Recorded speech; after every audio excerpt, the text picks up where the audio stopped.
أعوذ بالله من الشيطان الرجيم بسم الله الرحمن الرحيم ولما توجه تلقاء مديانا وعلى عسى ربي أن يهديني سواء السبيل ولما ورد ماء مديان وجد عليه أمة من الناس يسقون وأجاد من دونه امرأتان تزودان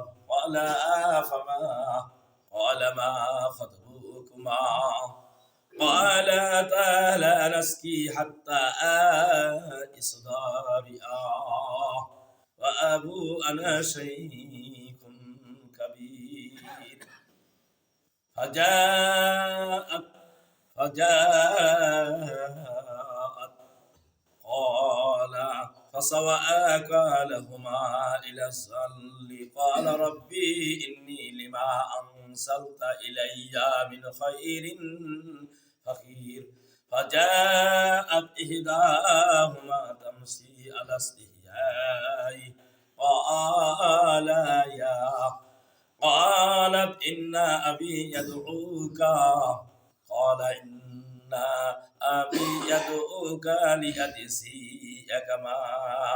ليجزيك أجر ما سقيت لنا فلما جاءه قص عليه القصص لا تخف نزوت من القوم الظالمين قالت إحداهما يا أبت استئجر إن خير من استأجرت القوي الأمين صدق الله العلي العظيم সম্মানিত মুরব্বি ইকরাম জ্যেষ্ঠ ভাইরা সকলকে জানাই সালাম আসসালামু আলাইকুম ওয়া রাহমাতুল্লাহ।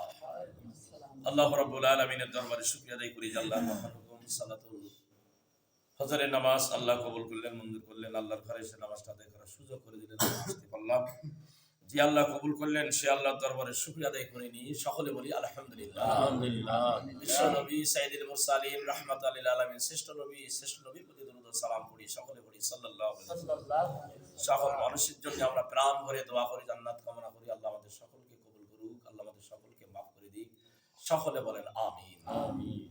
আলহামদুলিল্লাহ। আমরা কোরআনুল কারীমের সূরা আল কসাসের আলোচনা শুনছি। এ পর্যায়ে আজকের আলোচনা হবে। আল্লাহ আমাদেরকে কবুল করুক, আল্লাহ আমাদেরকে মঞ্জুর করুক। সকলে বলেন আমিন। মুসা আলাইহিস সালাম যখন দুইজন মানুষকে সহযোগিতা করতে গিয়ে একজন মানুষ কি হলেন, সে দুনিয়া থেকে বিদায় হলেন। তার হাতে সে কি হলেন, খুন হলেন এবং আল্লাহর কাছে অনুতপ্ত হলেন এবং আল্লাহ তাকে মাফ করে দিলেন। বলেন আলহামদুলিল্লাহ। পরের দিন আরেক ব্যক্তিকেও তিনি সাহায্য করার জন্য, তখন তার ওই কথা সমাজে প্রচার হয়ে গেল। তখন মুসা আলাইহিস সালামের প্রাণের ভয়ে দেখলেন যে আল্লাহ এই দুনিয়ায় একটু থাকার প্রয়োজন। সেই জন্য তিনি কি করলেন, সেই তার এলাকা মিশর ছেড়ে তিনি সুদূর একটি রাস্তা দিয়ে চলে যাচ্ছেন। দেখছেন যে এখন যদি আমি থাকি তাহলে ফেরাউন গোষ্ঠী যারা আছে তারা আমাকে কেটে কেটে হত্যা করবে, আমাকে জুলুম নির্যাতন করবে, আমার মাত্রা অত্যন্ত বাড়িয়ে দেবে, তো আমার এখানে থাকা ভালো হবে না। আল্লাহ বললেন যে ও মুসা, তুই এই দেশ থেকে এখন রওনা হওয়া শিগগিরই। আল্লাহর নবী তখন সেই দেশ থেকে রওনা হলেন। সেই যে দেশে গেলেন সেই দেশের নাম ছিলেন মাদায়ান শহর। তাবুক যুদ্ধে যেখানে হয়েছে ওই যুদ্ধে যাওয়ার জন্য আমরা যখন গেলাম তখন ওই জায়গাটা দেখলাম। মাদায়ান বলে একটা শহর আছে। এই শহরে মুসা আলাইহিস সালাম চলে গিয়েছিলেন। 7 দিন হেঁটে গিয়েছিলেন। কয়দিন? 7 দিন হেঁটে গেলেন। তা আল্লাহ বলতেছেন কথা তারই পরিপ্রেক্ষিতে আল্লাহ এখন আমাদেরকে জানাচ্ছেন আলাম্মা যখন তাওয়াজ্জাহা তিনি রওনা হলেন তিলকা অভিমুখে, মাদায়ান শহরের অভিমুখে যখন মুসা আলাইহিস সালাম রওনা হলেন তখন আল্লাহর কাছে বলছে ক্বালা আসা, হে আল্লাহ আশা রাখি। ক্বালা আসা রব্বি, তুমি আমার রব, আইয়াহাদিয়ানি, আমাকে আপনি একটি ভালো পথ দেখাবেন, একটা সরল রাস্তাকে হিদায়াতের রাস্তা দেখাবেন। সাওয়াস সাবিল, আর আপনি হচ্ছে সঠিক পথে মানুষদেরকে দেখান। আল্লাহর কাছে এই দোয়া করছে আর হাঁটা শুরু করেছে। 7 দিন হেঁটে না খেয়ে আল্লাহ নবী হাঁটছেন। বলেন আলহামদুলিল্লাহ। এবার হাঁটতে হাঁটতে হাঁটতে হাঁটতে যখন সুদূর সেই মাদায়ান শহরে এসে পৌঁছালেন, অলাম্মা ওয়ারাদা, যখন সেই স্থানে পৌঁছান মাদায়ান শহরে পৌঁছালেন, অলাম্মা রাদা মা, একটা পানির কূপের কাছে মানুষ পানি নেছে। সেই কূপের থেকে পানি তুলে তুলে তাদের ভেড়া মোষ এবং অন্যান্য গৃহবাড়িতে যত পুরুষ আছে তাদের সবাই পানি পান করাচ্ছে। এমন একটা কূপের কাছে যেয়ে মুসা আলাইহিস সালাম হাজির হলেন। মনে করেন এরকম যে আমি একটু পানি খাবো, একটু পানি নেবো, এরকম চিন্তা চেতনা তার ভিতরে থাকতে পারে। এরকম জায়গায় তিনি পৌঁছালেন। তারপর অজাদা তিনি দেখলেন, অজাদা সে জায়গায় উনি দেখলেন, কি দেখলেন? অজাদা আলাইহি উম্মাতাম মিনান নাস, বাস দলে দলে মানুষ এসে এসে সেই কূপ থেকে পানি তুলে তাদের ভেড়া ছাগল যা আছে সবগুলো তিনি পানি পান। কিন্তু এটা মুসা আলাইহিস সালাম দেখে আশ্চর্য হলেন যে কি কাজ, মানুষ এই কূপের কাছে দাঁড়িয়ে দাঁড়িয়ে এরকম করছে। কিন্তু অজাদা মিন দুনিহি ইমরাতান, দেখছে সবাই পুরুষ মানুষ, কিন্তু দেখে যে একটু তবাতে দুইজন মহিলা। অজাদা মিন দুনিহি ইমরাতানে তাজুদান, তারা তাদের ভেড়াগুলো তাদের মেষগুলো বেঁধে রেখে তারা পাহারা দিচ্ছে, আগলে রেখেছে। মুসা আলাইহিস সালাম এটা দেখে আশ্চর্য হলেন, সবাই আছে আর এই মহিলারা দুটো দাঁড়িয়ে আছে, আশ্চর্য। তখন মুসা আলাইহিস সালাম ওই মহিলা দুটোকে জিজ্ঞাসা করেন, ক্বালা মা খাতবুকুম, তোমাদের অবস্থা কি? সকলে পানি পান করাচ্ছে, তোমরা পানি পান করাচ্ছ না কেন? তোমাদের এই অবস্থা, তোমরা দাঁড়িয়ে আছো কেন? ক্বালাতা, তখন ওই মহিলারা বলল, লান হাসে লান আজকি, আমরা পান করাবো না, হাত্তা ইসদারি রিয়া, যতক্ষণ পর্যন্ত ওই রাখালেরা, যতক্ষণ পর্যন্ত ওই মানুষগুলো ওখান থেকে পানি পান করে সরিয়ে দূরে না যাবে, ততক্ষণ পর্যন্ত আমরা যেয়ে ওই জায়গায় পানি পান করাবো না। বলেন আলহামদুলিল্লাহ। শুআয়ব আলাইহিস সালামের 3 জন মেয়ে ছিলেন, তার মধ্যে 2 জন মেয়ে এখন এই অবস্থায় আছে যে আবুনা শাইখুন কাবীর, আমার পিতা অত্যন্ত বৃদ্ধ, আমার পিতা অত্যন্ত মুরব্বী, সেজন্য তিনি আসতে পারেন না, প্যারালাইজড মানুষ, অসুস্থ মানুষ, সেজন্য আমরা ওরা পান করে চলে যাবে। তারপরে যখন কেউ না থাকবে তখন আমরা ওই কূপের কাছে যাব, পানি তুলবো, আমাদের মেষগুলো আমাদের ভেড়াগুলো খাইয়ে নিয়ে আমরা আবার বাড়ি রওনা হবো। বলেন আলহামদুলিল্লাহ। তাহলে দেখেন এটা সেই কোন আমলের কথা। সে সময় দেখেন পদ্মার বিধান তারা কিভাবে মেনেছে, কিভাবে তারা শালীনতার সাথে তারা চলেছে। সেখানে পানি গেছে, আমু যে ভেড়া জোর করে দিল তা নেবো না, এখানে আমু ভাড়া মেনে চলে যাবো তা নাই। পদ্মার ব্যাপারে তারা কত রকম মেনটেন করে চলেছে।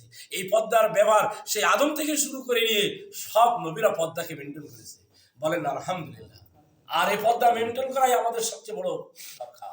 আজকে পশ্চিমেরা কি করেছে, পদ্মা তারা তুলে দিয়েছে। ইহুদি খ্রিস্টানেরা তাদের ভিতরে পদ্মা নেই, বলছে আমরা যেভাবে চলবো মুসলমানদেরকেও সেভাবে চলতে হবে, আমরা যেভাবে চলাচল করবো দুনিয়ায় তাদেরকেও সেভাবে চলাচল করতে হবে। এই জন্য আজকে আমাদের সমাজের ভিতরে পর্দা উঠে যাচ্ছে আস্তে আস্তে। মুসলমান সমাজের ভিতরে যে মুসলিমদের ভিতরে যারা পর্দা না থাকে, আমাদের মেয়েদের মতো যারা তারা চলাচল করে, কিন্তু আমাদের কোরআনে একদম নিষেধ এইভাবে চলাচল করা, জিনা ছয়লাভ হয়ে যাবে। বলেন না নাউজুবিল্লাহ। এবার বললেন এই, তখন কি করলেন ওই ব্যক্তি, ওই হাসে মুসা আলাইহিস সালাম কি করলেন, ফাসাকা লাহুমা, তাদেরকে 2 জনকে কি করালেন, তাদের মেষগুলোকে সব পানি পান করে দিয়ে, সব পানি পান করে দিয়ে ইলা জিল্লি, একটা ছায়ার দিকে তিনি কি করলেন, বসলেন। দিয়ে ক্বালা রব্বি, তখন আল্লাহর কাছে বললেন, ইন্নী ইলা আনসালতা ইলাইয়া মিন খায়রিন ফাকির, আল্লাহর কাছে বললেন মুসা আলাইহিস সালাম, রব্বি, হে আল্লাহ, আপনি আমার কাছে আপনার আসমান থেকে যা অবতীর্ণ করেছেন অনেক কিছু আল্লাহ আমাকে কল্যাণ হিসেবে দান করেছেন, অনেক নিয়ামত আল্লাহ আপনি আমাকে দিয়েছেন, এই জন্য আমি আল্লাহ আপনার কাছে মুখাপেক্ষী। বলেন আলহামদুলিল্লাহ। বলেন আলহামদুলিল্লাহ। আল্লাহর কাছে আল্লাহ আমাদেরকে যা দেয়, যে নিয়ামত দেয়, যে কল্যাণ দেয়, যে রহমত দান করে, সেটা পেয়ে আল্লাহর শুকরিয়া আদায় করতে হবে। বলতে হবে যে মিন খায়রি ফাকির, আল্লাহ আমি আপনার মুখাপেক্ষী। মানুষ যখন কম পেয়ে আল্লাহর শুকরিয়া আদায় করে তখন আল্লাহ তার সম্পদ বাড়িয়ে দেয়। বলেন আলহামদুলিল্লাহ। আর সম্পদ বেশি পেয়েও যখন আল্লাহর শুকরিয়া আদায় করে না, আল্লাহ তখন সম্পদ কমিয়ে দেয়। মুসা আলাইহিস সালাম 7 দিন খায়নি, তাও তাদেরকে পানি তুলে দিয়েছে, তা তাদের কাছে কোনো মজুরি চাইনি। একটা গাছের ছায় বসে বলছে, আল্লাহ এই কাজটা করলাম তোমার সন্তুষ্টির জন্য, আমি যা করি সব মানুষের সন্তুষ্টির জন্য আল্লাহ করি, যদি আমি করেই থাকি আল্লাহ তুমি আমাকে তোমার মুখাপেক্ষী বানিয়ে দাও, অর্থাৎ আমার রিজিকের ব্যবস্থা তুমি করে দাও। বলেন আলহামদুলিল্লাহ। এইবার দেখেন ওই মেয়ে দুটো প্রতিদিন যায়, সন্ধ্যের দিকে বাড়ি যায় পানি পান করে। কিন্তু আজকে যখন ফালাম্মা জাআতহু, যখন তারা তাড়াতাড়ি বাড়িতে চলে গেলেন, মুসা আলাইহিস সালাম এর পানি পান খেয়ে দেওয়ার পরে তারা যখন বাড়িতে চলে গেলেন, বাড়িতে যখন গেলেন পিতামাতা বলবে না তোমরা এত তাড়াতাড়ি কি করে এলে, নাকি এক কথা তো বলতেই পারে। তখন বলছে যে ফালাম্মা জাআত ইহদাহুমা তামশি, যখন তাড়াতাড়ি বাড়ির দিকে চলে গেলেন তখন বললেন, আব্বা আজকে একজন মেহমান পাইলাম, সে আমাদেরকে পানির ব্যবস্থা করেছে, আগে তুলে দিয়েছে, আমরা খাই নিয়ে চলে আসছি। তখন আল্লাহর নবী হযরত শুআয়ব আলাইহিস সালাম বললেন, যে মেয়েরা তোমাদের দুজনের ভিতরে একজনা কি করো, যে তাকে ডেকে নিয়েছো, সেই ছেলেটাকে ডেকে নিয়ে এসো। বলেন না আলহামদুলিল্লাহ। এদিক মুসা আলাইহিস সালামের কাছে দোয়া করছে, তখন যে মহিলাটা হাজির, বলতেছে ফালাম্মা জাআত ইহদাহুমা তামশি, হেঁটে আসলেন আলা ইস্তাহি, অনেক লজ্জার সাথে হেঁটে ওই হাসে মুসা আলাইহিস সালামের কাছে এসে দাঁড়ালেন শালীনতার সাথে। এসেই ডাকেনি যে ভাই চলেন আমাদের বাড়ি, এরকম অনেক ভদ্রতার সাথে এসে ডেকেছে। বলেন না আলহামদুলিল্লাহ।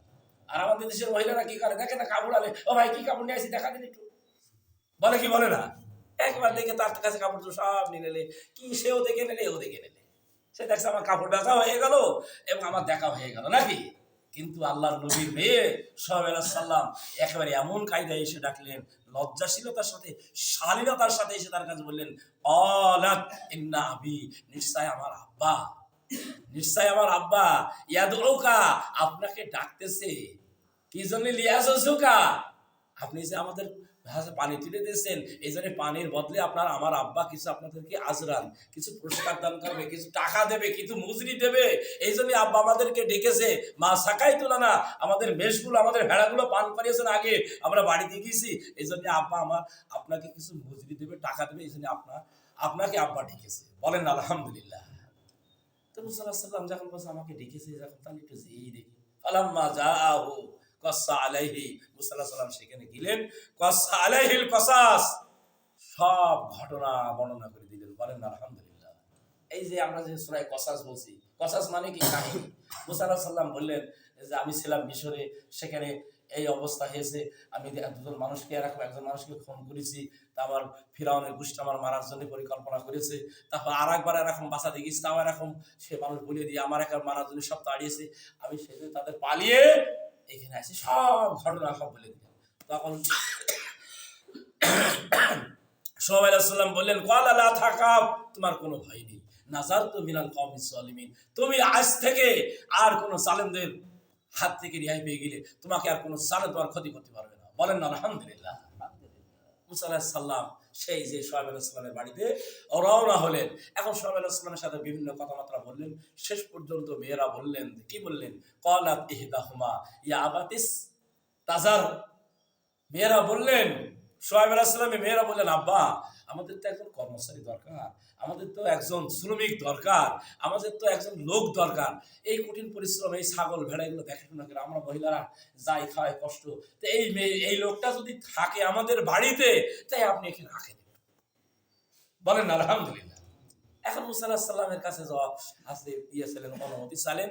এন্না, শুধু তাই না, মেয়েরা আরো বললেন, এন্না খায়রু, হে আব্বা উত্তম হবে মানিস তাজারতাল কবিউল আমিন, কারণ এ হচ্ছে অনেক শক্তিশালী মানুষ, এই বিশাল আমানতদারী মানুষ, এই আমার দিকে একবার নজরও করে তাকায়নি। বলেন আলহামদুলিল্লাহ। একসাথে যখন আমি তাকে ডেকে নিয়ে আইছি, আমি আগে আগে আইছি আর ও এসে, আমি আগে আগে না, আমি আগে গিয়ে নাই, মুসা আলাইহিস সালাম আগে আগে হাঁটছে আর আমি হাঁটছি তার পেছে পেছে। আমি বললাম যে আমি আগে যাই, তখন মুসা বললেন, না তুমি মহিলা, তুমি আমার পেছনে হাঁটো, আমি তোমার আগে যাবো, তুমি আমার রাস্তা বলে দেবা, তোমাদের বাড়ির রাস্তা, তাই আমি আসবো। সেই জন্য আমি দেখছি এর ভিতরে অনেক আমানতদারি আছে, সে আমার দিকে একবার ফিরেও তাকায়নি। বলেন না আলহামদুলিল্লাহ। এবং সে অনেক শক্তিশালী মানুষ, আমাদের এই কাজ করতে হলে তো একজন শক্তিশালী মানুষ দরকার, জোয়ান মানুষ দরকার। আব্বা আপনি কি কর্মচারী হিসেবে রাখুন। বলেন না আলহামদুলিল্লাহ। মুসা আলাইহিস সালাম সেখানে থাকলেন, থাকার পরে তার আবার বিয়ে শাদী হয় সেই বাড়িতে, 10 বছর বকরি চড়াইলেন মুসা আলাইহিস সালাম। ওই ঘটনাগুলো আমরা এর ভিতরে পাবো ইনশাআল্লাহ, পরবর্তীতে আমরা জানতে পারবো। তবে আজকের আলোচনা থেকে আমরা যেগুলো জানলাম, যে মানুষ যখন বিপদে পড়ে যায়, কোথাও গেলে তার আল্লাহ সেখানে কি করে, আশ্রয়ের জায়গা করে দেয়, দেয় কি দেয় না? দেখেন রাস্তাঘাটে মানুষ অ্যাক্সিডেন্ট হয়, কত মানুষ দৌড়িয়ে তার সাহায্য করে কি করে না?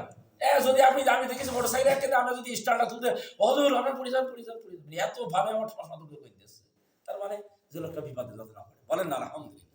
মানুষ এখন সহযোগিতা করে, ইমানদারদেরকেও করে। আল্লাহ ইমানদারদের হিসেবে ভিতরে আমাদেরকে কবুল করুন। তো মুসা আলাইহিস সালাম এইটা আমাদেরকে জানালেন। শুধু তাই নাই, কোন সময় মুসা আলাইহিস সালাম কি করেছেন? ওই যে পানি তুলে দিলেন, কাউকে ঢাকা মেরে ফেলে দিয়ে নাই, শালীনতা বজায় করে, এবং সেই মেয়েদের হাতে পানি তুলে দিলেন, তাদেরকে উপকার করলেন। দুনিয়ায় যদি কোনো মানুষের সামান্যতম সহযোগিতা করে, আল্লাহ তার বড় একটা সাহায্য করে। বলেন না আলহামদুলিল্লাহ। এই জন্য আমরা সকলে সবসময় মানুষের সাহায্যের হাত বাড়িয়ে দেবো। আল্লাহ আমাদেরকে ভালো রাখবে, আল্লাহ আমাদেরকে মঞ্জুর করুন। সকলে বলেন আমিন। আল্লাহুম্মা আমিন। রব্বানা যালামনা আনফুসানা ওয়া ইল্লাম তাগফির লানা ওয়া তারহামনা লানাকুনান্না মিনাল খাসিরিন। রব্বানা আতিনা ফিদ দুনিয়া হাসানাতাও ওয়া ফিল আখিরাতি হাসানাতাও ওয়া কিনা আযাবান নার। হে আল্লাহ, আমরা যাই কিছু তেলাওয়াত করলাম, পাঠ করলাম, আলোচনা করলাম, সবগুলো আল্লাহ তুমি কবুল করো। হে রাসূলে, আল্লাহ আমাদেরকে মাফ করে দাও, আল্লাহ আমাদেরকে তুমি ক্ষমা করে দাও। তোমার নিয়ামতপ্রাপ্ত বান্দাদের ভিতরে আল্লাহ আমাদেরকে কবুল করে নাও। আল্লাহ আমাদের অশান্তিগুলো আল্লাহ শান্তিতে পরিণত করে দাও। আল্লাহ আমাদের অসুবিধাগুলো আল্লাহ তুমি সুবিধা করে দাও। আল্লাহ আমাদের জান মালের বরকত দান করো।